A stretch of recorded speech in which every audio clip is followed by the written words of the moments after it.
మూలికే నక్కపై తాటిపండు పడ్డం అంటారు కదా. ఇక్కడ ఒక తాటిపండు కాదు, 3-4 వరుసగా పడ్డాయి. ఎవరి మీద అనేగా మీ అనుమానం? ఇంకెవరి మీద? మన పక్కనే ఉన్న తమిళ ఇండస్ట్రీ పని. పాపం ఓ దెబ్బ నుంచి కోలుకునే లోపే మరో దెబ్బ పడుతోంది. అసలు కోలీవుడ్కు ఈ పరిస్థితి ఎందుకు వచ్చింది? ఆ ఇండస్ట్రీని కాపాడేది ఎవరు?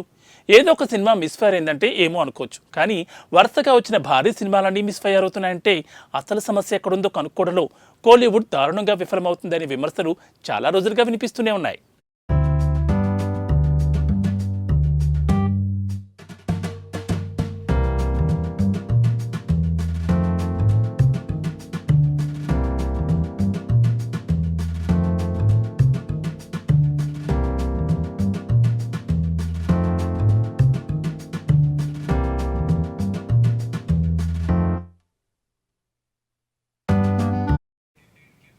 గత ఏడాది తమిళ ఇండస్ట్రీతో బ్యాడ్ టైం బంతాటాడేసింది. వరుస విజయాలు అందుకుంటున్న విజయ్ ఏమో రిటైర్మెంట్ తీసుకున్నారు. రాజకీయాల కోసం సినిమాలు వదిలేస్తున్నారు. ఇంకొక సినిమా మాత్రమే చేస్తున్నారాయన. మరోవైపు రజనీకాంత్ జైలర్ తర్వాత మళ్లీ ఫామ్ కోల్పోయారు. లాల్ సలాం, వ్యాటియాన్ దారుణంగా పెడుచుకుంటాయి.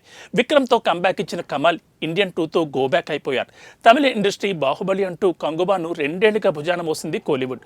సూర్య హీరోగా వచ్చిన ఈ సినిమాకు శివ దర్శకుడు.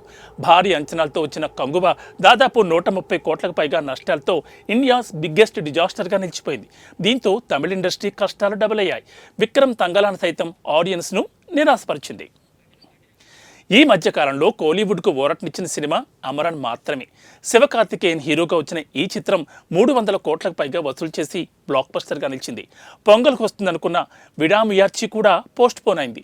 దీంతో ఆశలన్నీ ఆ తర్వాత రానున్న థగ్ లైఫ్, కూలీ పనే ఉన్నాయి. ఇవన్నీ ఆడితేనే కోలీవుడ్కు మళ్ళీ మంచి రోజులు వస్తాయి.